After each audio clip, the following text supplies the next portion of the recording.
బైబిల్‌లో సామెతలు 31 అధ్యాయం 30 వచనంలో అందము మోసకరము, సౌందర్యం వ్యర్థము, యెహోవాయందు భయభక్తులు కలిగిన స్త్రీ కొనియాడబడును అని వ్రాయబడింది. అయితే ఈ వాక్యం కేవలం స్త్రీలకేనా అంటే కాదు, పురుషులకు కూడా వర్తిస్తుంది. యెహోవాయందు భయభక్తులు కలిగిన స్త్రీ అయినా పురుషుడైనా కొనియాడబడతారు. అంతేకాని అందం, బలం, చదువు, డబ్బు ఇవేమీ కాదు మనకు ఘనత తెచ్చేవి.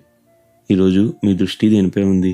దేవునిపైన లేదా పైన చెప్పిన లోక సంబంధమైన వేటిపైనైనా ఉందా? అయితే వినండి, ఈరోజు దేవుడు మీతోనే మాట్లాడుతున్నాడు.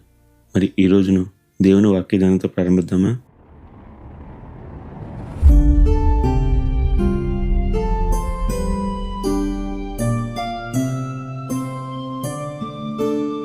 చాలామంది మనుషులు ఈ లోకంలో గొప్ప పేరు రావాలంటే బాగా డబ్బు ఉండాలని, లేదా అందంగా ఉండాలని, లేకుంటే బాగా చదువుకునైనా ఉండాలి అని అనుకుంటారు.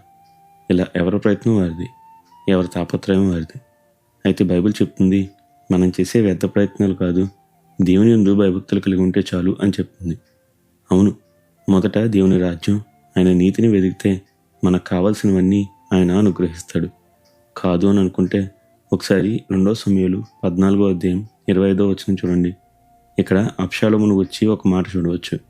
ఇశ్రాయేలీయులందరిలో ఇతడు సౌందర్యవంతుడు అని, అరికాలు మొదలుకొని తల వరకు ఏ లోపం లేనివాడు.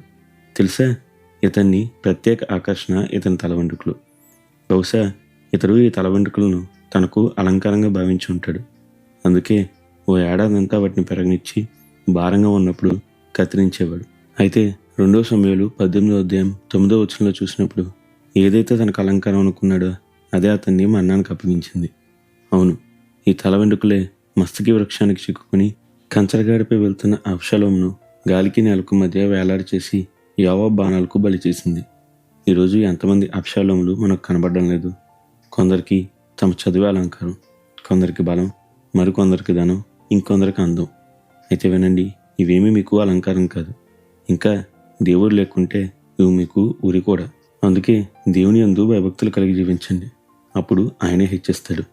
అట్టి గొప్ప ధన్యత దేవుడు మనందరికీ దయచేయనుగాక. నిత్యం ఘనత, మహిమ, ప్రభావములు యేసుక్రీస్తు నామానికే కలుగునుగాక. ఆమెన్. హల్లెలూయా.